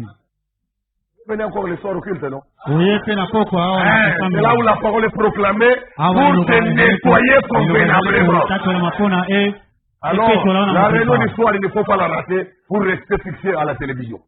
Ou faire autre chose. kozanga Viens à la mayanga na réunion du pokwa te soir. yaka na mayanga na pokwa. Car là, les eaux de purification vont agir encore. wana nde mai na kopetolama ekosala Et mosala au temps du soir que Dieu envoie la parole pour laver ezali na tes ntango na enfants. suka nzambe azali kotinda liloba mpona Tout le kosokola bana na ye. nettoyage, toute la douche que tu as pris, ça ne suffira kopetolama pas. oyo nyonso osilaki kozwa Tu ekokoka te. seras pur à cause de la parole annoncée. okozala peto kaka na liloba oyo esakolami oyo etatolami. C'est au temps du soir que tu dois venir là. ntango na suka nde esengeli Que koya. Dieu te parle et tu es lavé. Nzambe Dieu te parle et tu es aloba lavé. yo Dieu osokola te parle et tu es lavé. osokolami. Des souillures de toute la journée. bamindo Des ya impuretés qui ont touché ton corps tout au long de la journée. nzoto na yo na Viens à la réunion du soir. yaka na mayangani ya Il y aura pokwa la parole parlée. ekozala liloba Et oyo cette lokomi parole te rendra oyo pur. ekokomisa yo peto. Ton corps sera lavé du peto na yo nom. ekosokwama na mai na peto. Béni soit le Dieu de vérité. apambolama nzambe na Il solo confirme sa parole. azali kokokisa kokokisa Béni liloba na soit ye. le nom du Seigneur. epambolama kombo na nkolo Il confirme sa parole, j'ai dit. azali kokokisa kotatola liloba na ye. C'est terrible, hein? Voyez, dimanche, on disait, aucune épreuve ne vous est survenue. omoni mokolo ya mosala liboso momekamo moko te koya oyo okozala makoki ya Et Dieu kobuka likolo qui na yango est te. fidèle nzambe oyo azali sembo ne permettra pas akopesa nzela que te vous soyez tentés omekama au-delà de vos forces. koleka makasi na yo. Pendant que nous commencions ce verset, ezalaki biso kotya maloba ya likolo mokolo ya mosala nous liboso avons cité le nom de frère Jean Toumba ici à la totangaki nkombo ya ndeko yohani tumba awa. Vous vous rappelez?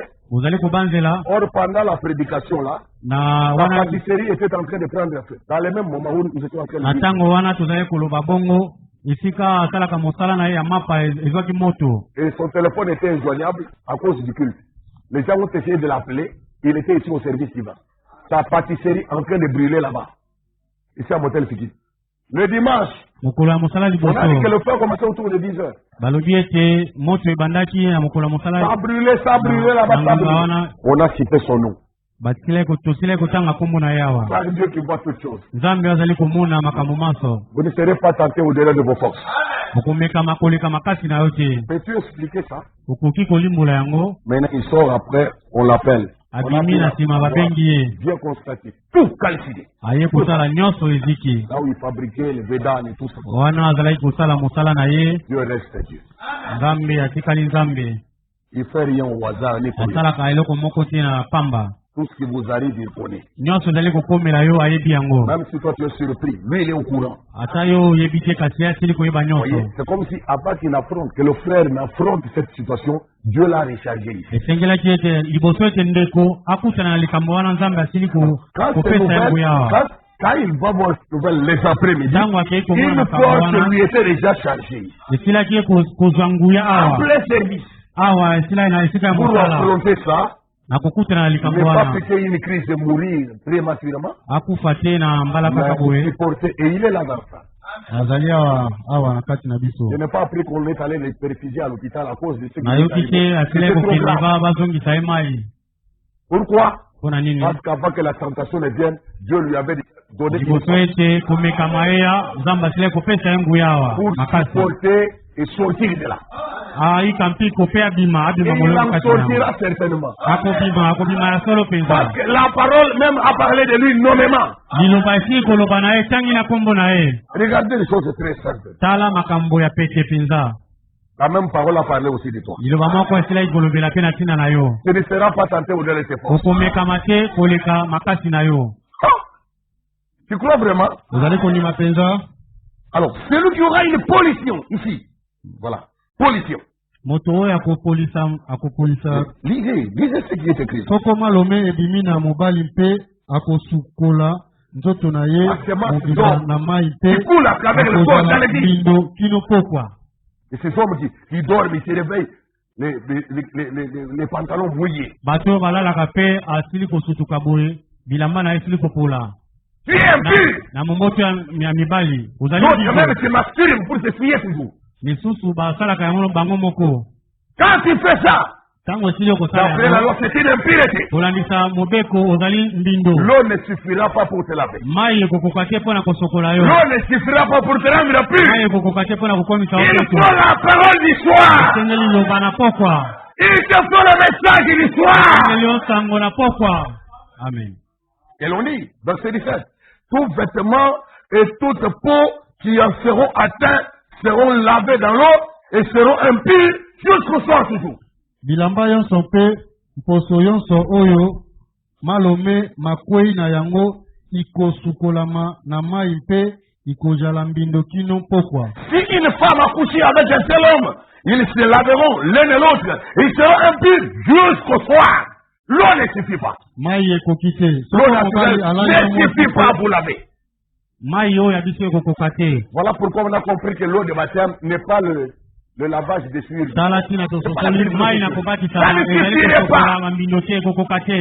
Il faut plus que l'eau naturelle. esengeli koleka Il mai. faut l'eau de la parole. esengeli mai na liloba. Tu as aimé ça? olingi yango. Dans Jérémie chapitre 2, awa na yeremia mokapo ya mibale. le peuple de Dieu peut avoir des iniquités sur lui, libota na nzambe ekoki kozala na masumu na nkolo likolo na ye. mais qu'est-ce qui va les laver? eloko nini ekoki kosokola ye. Oh, écoutez, bolanda l'écriture dit dans Jérémie chapitre 2, yeremia mokapo ya mibale. Jérémie 2, au verset yeremia mokapo ya mibale molongo ya tuku mibale na moko. à 23. Je t'avais planté comme une vigne excellente et du meilleur plan. Comment as-tu changé? Dégénéré en une vigne étrangère. Ngai kona na kona epai na yo eza kona bosanto ya kingondo ya bopeto. Mais boni o changer obongwani okomi eloko mabe eloko mopaya. C'est la question. kasi ngai nakonaki yo lokola nkamba na miuti malamu mboto na sembo.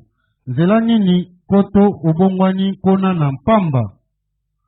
Quand tu te laverais avec du nitre, quand tu emploierais beaucoup de potasse, c'est comme le permanganate de potassium. Ezali lokola kutangana wana Chercher à purifier les plaies, faire des choses. kona Dieu kosokola dit, même pota si tu utilises tous ces produits, la ata potasse, osaleli tu utilises kusangisa mawana les nitres, les produits nitrés, osalisi kusangana ya les lolenge wana produits à base de l'azote, chimiquement parlant. na lolenge ya kusangana ndenge Dieu dit, balobaka quand tu te laverais avec du nitre, quand tu emploierais beaucoup de potasse, ton iniquité resterait marquée devant moi, dit le Seigneur l'Éternel.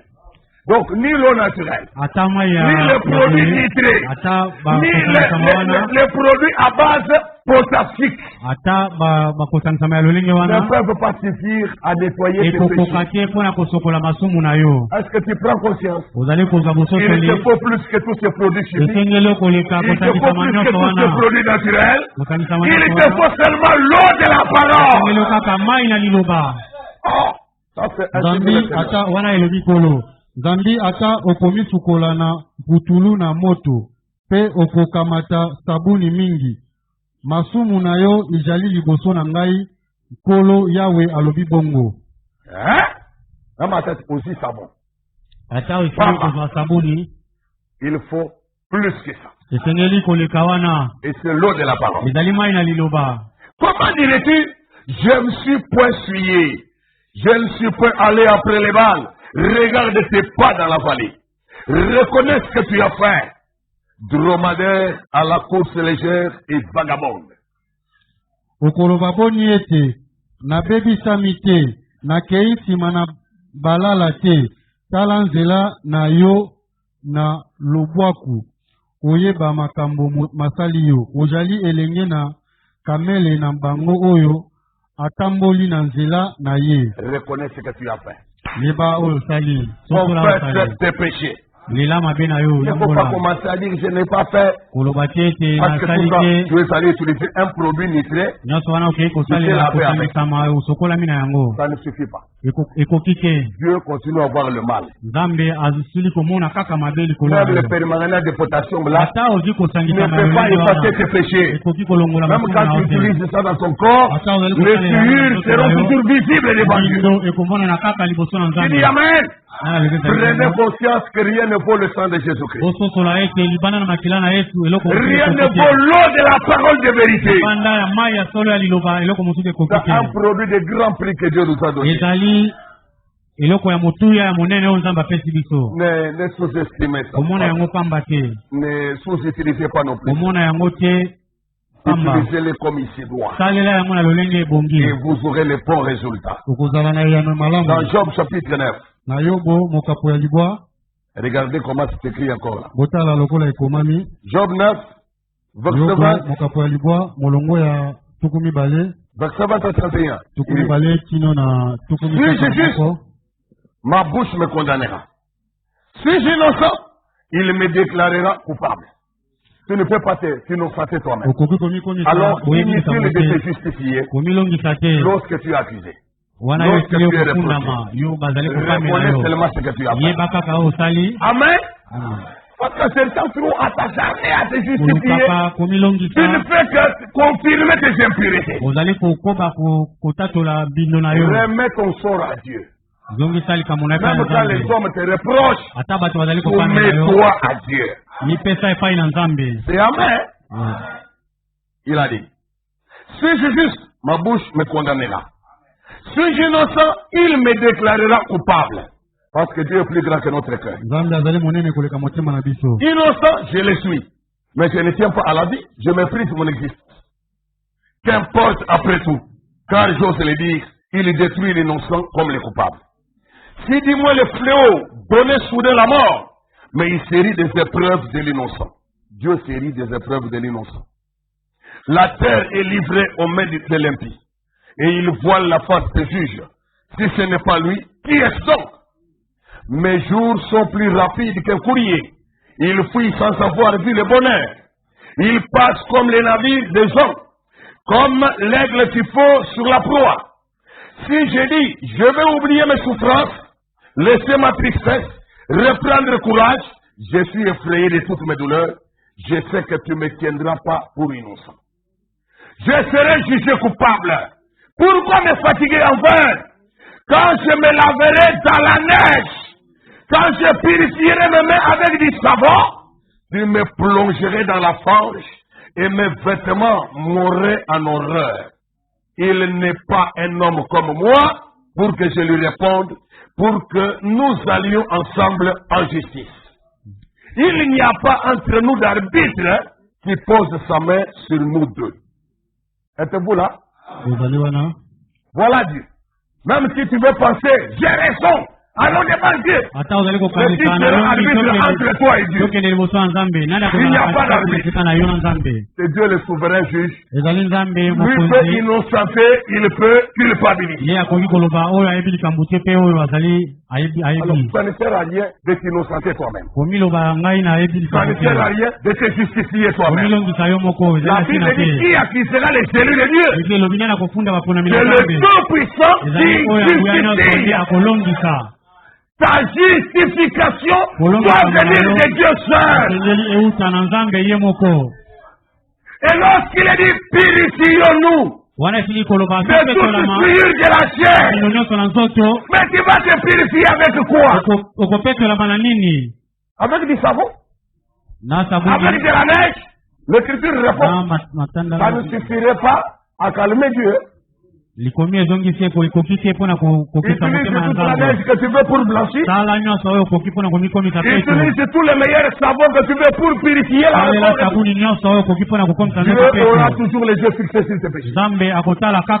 Et tes péchés subsisteront devant le regard du Dieu.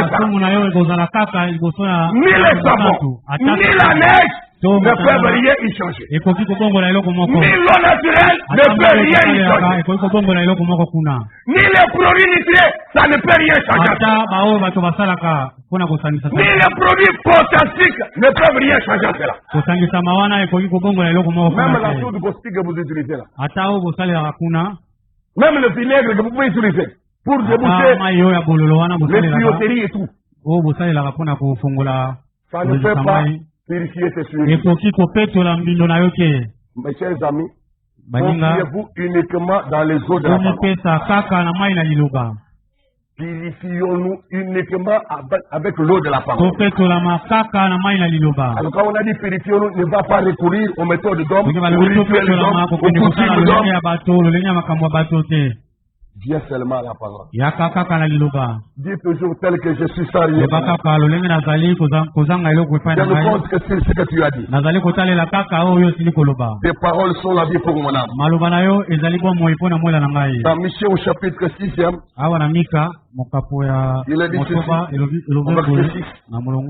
ah oui, avec quoi me présenterai-je devant l'Éternel? Les savons, la potasse, les litres, l'eau, quoi?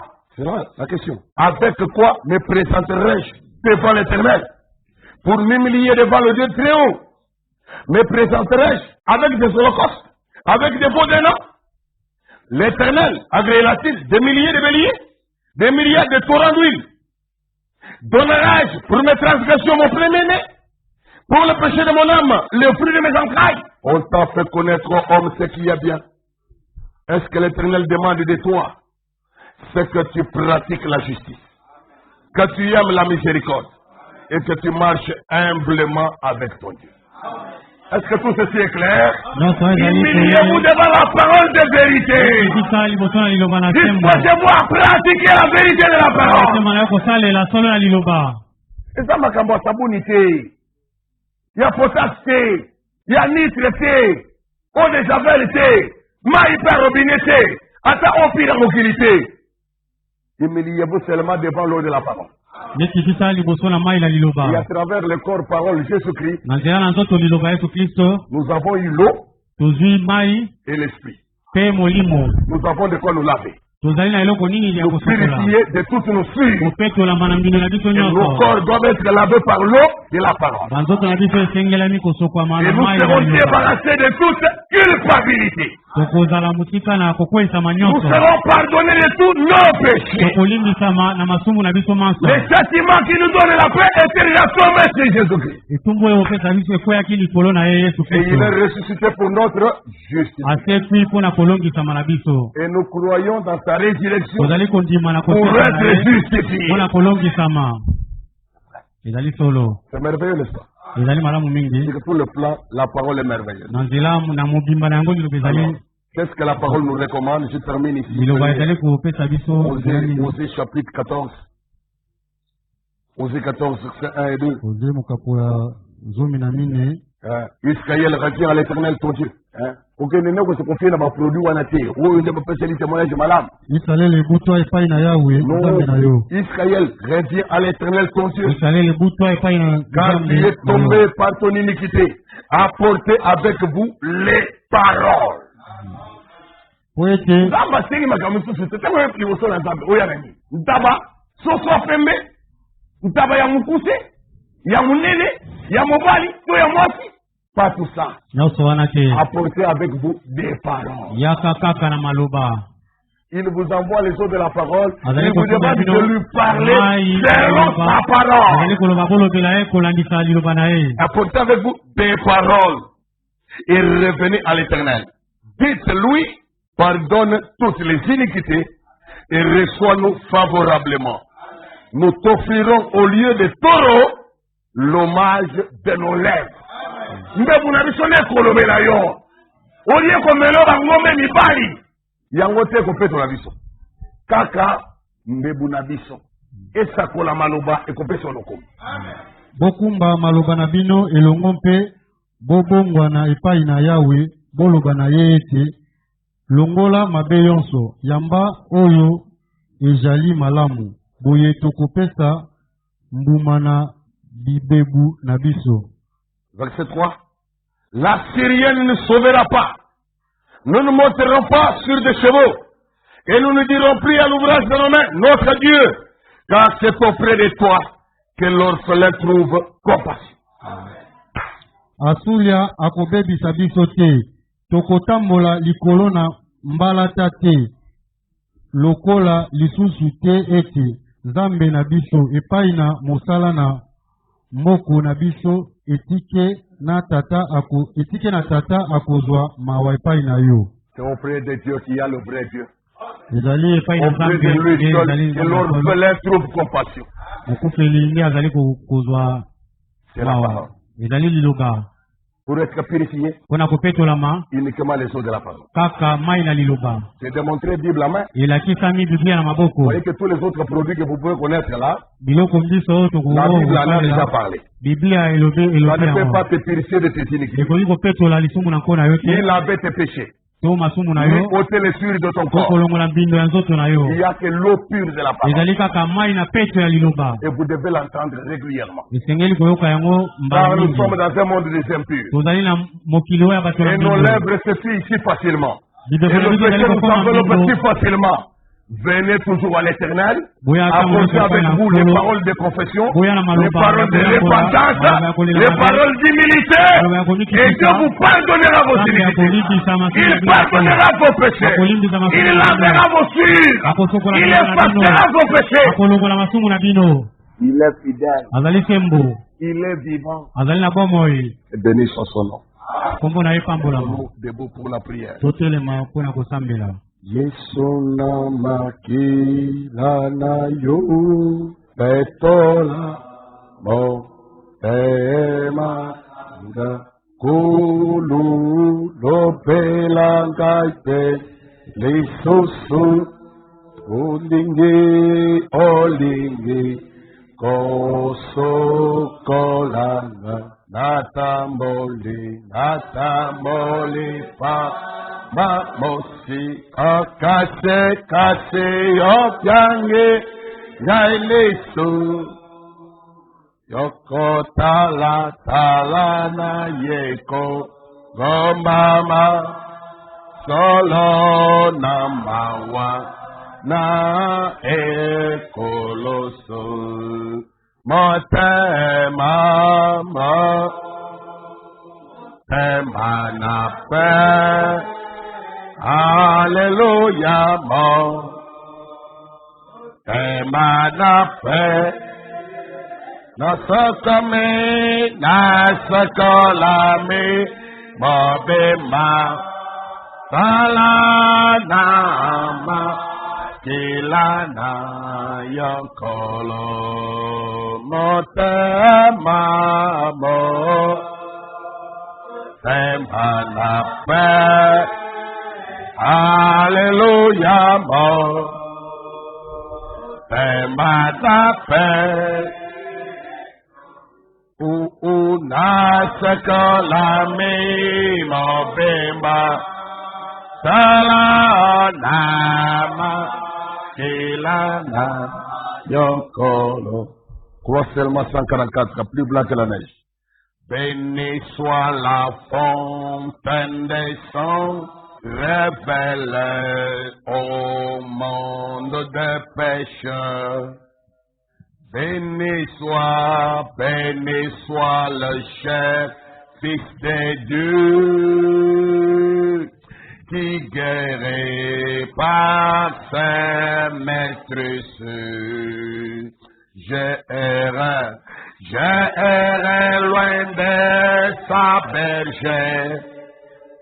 J'ai causé de la peine à mon cœur. Lave-moi dans le sang de l'agneau, et je serai plus blanc que la neige. Oh, plus blanc que la neige, plus blanc que la neige. Oh, lave-moi dans le sang de l'agneau, et je serai plus blanc que la neige, plus blanc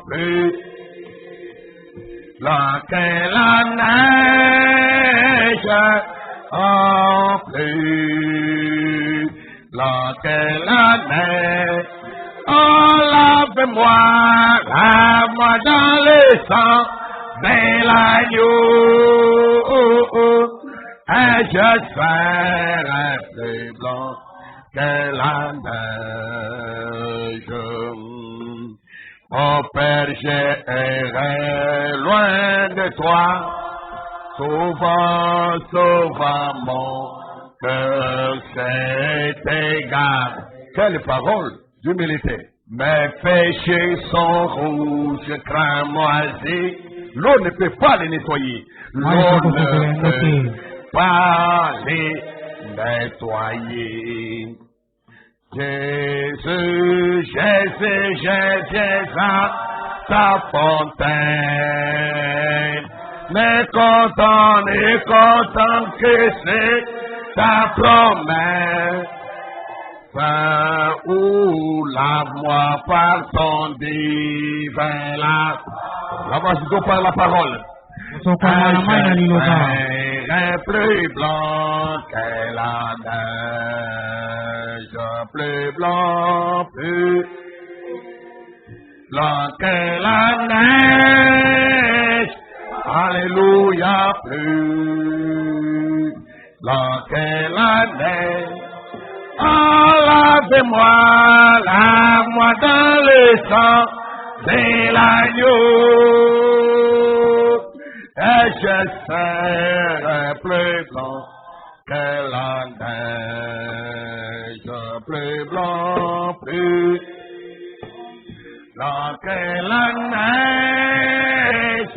Oh, mon âme, plus blanc que la neige. Oh, lave-moi dans le sang de l'agneau, et je serai plus blanc. Nous reprenons le deuxième strophe encore. Oh Père, j'irai loin de toi. Reconnais ce que tu as fait. Mon cœur s'est égaré. Mes péchés sont rouges cramoisis. Masumbu na wewe zali mutane Mes lokola. péchés sont rouges cramoisis. L'eau ne peut pas les nettoyer. Maye kujiko L'eau sokole ne yangote. peut pas les nettoyer. Oh Jésus, Jésus, je viens à ta fontaine. Les contents que c'est ta promesse. Oh, lave-moi par ton livre là-bas. Je serai plus blanc que la neige. Plus blanc que la neige. Oh, alléluia, plus blanc que la neige. Oh, lave-moi dans le sang de l'agneau. Je serai plus blanc que la neige. Oh, plus blanc que la neige. Oh, je le serai plus blanc que la neige. Oh, lavez-moi dans le sang de l'agneau. Et je serai plus blanc que la neige. La foi va résoudre tout cela. Kundima ekupete yano na makamoni yako Prions wana. chacun maintenant au nom de Jésus. Kobondela moko na moko na kombo na Yesu Kristo. Dieu Tout-Puissant, notre Père Céleste, Zambi na mbuya nyonso tata na bitu zana à likolo. toi l'hommage de nos œuvres venant de Epai na nos yo cœurs. tozomisa matongi ya bibebu na À toi la biso. gloire et les louanges.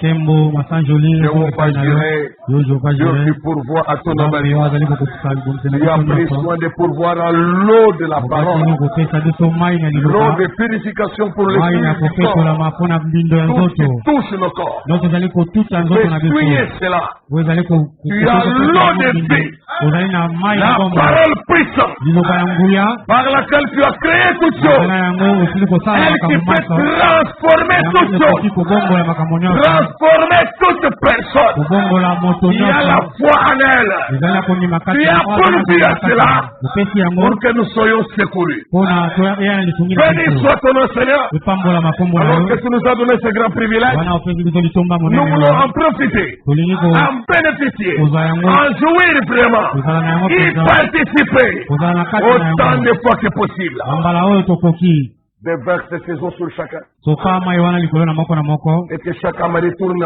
pur à Mwana moko na moko domicile. ezonga peto na ndako. Amen. Ils ont écouté ta parole, Bayoki liloba na yo. non pas pour leur condamnation, Mpona kokweyisama na bango mais te. pour se repentir, Mpona balela mabe na pour bango. être pardonné Mpona et balimbisama. aussi être justifié par la foi. Balimbisama na nzela na kondima.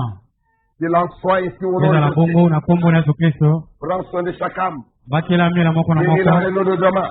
Pambola Et goyanga le na retour de yote. chacun, protège le Seigneur. Batela bozongi ya moko na moko Chacun de batela nous ye. arrive en sécurité Moko à na la moko akoma na kobatelama epai na ndako na ye. protège-les de Kuluna, Batela bango na bato mabe ya des faux kuluna. militaires, Na des faux bapolisi ya mabe. policiers qui ont eu de Basoda ya mabe. sécuriser les populations, tracassent, Lakini ya kobatela bato bazali kozwa ye na bango babiloko na bango. protège les tiens, Batela bango ya yo. protège les nôtres. Batela bango Au ya nom de Kristo. Jésus-Christ, Kombo na Yesu Kristo. nous avons foi en toi. Tozali na kondima epai na Parce yo. que tout est possible à celui qui croit. Nyonso kokosalema na Et wazali tu as kondima. promis des transports d'allégresse olobaki pour ceux okopesa qui t'aiment et te croient. bango bazali kondimela mpe Qu'il en soit ici, Seigneur, ezala bongo au nom de Jésus-Christ. na kombo na Yesu Dieu de Kristo. vérité. Nzambe na solo. Amen. Amen.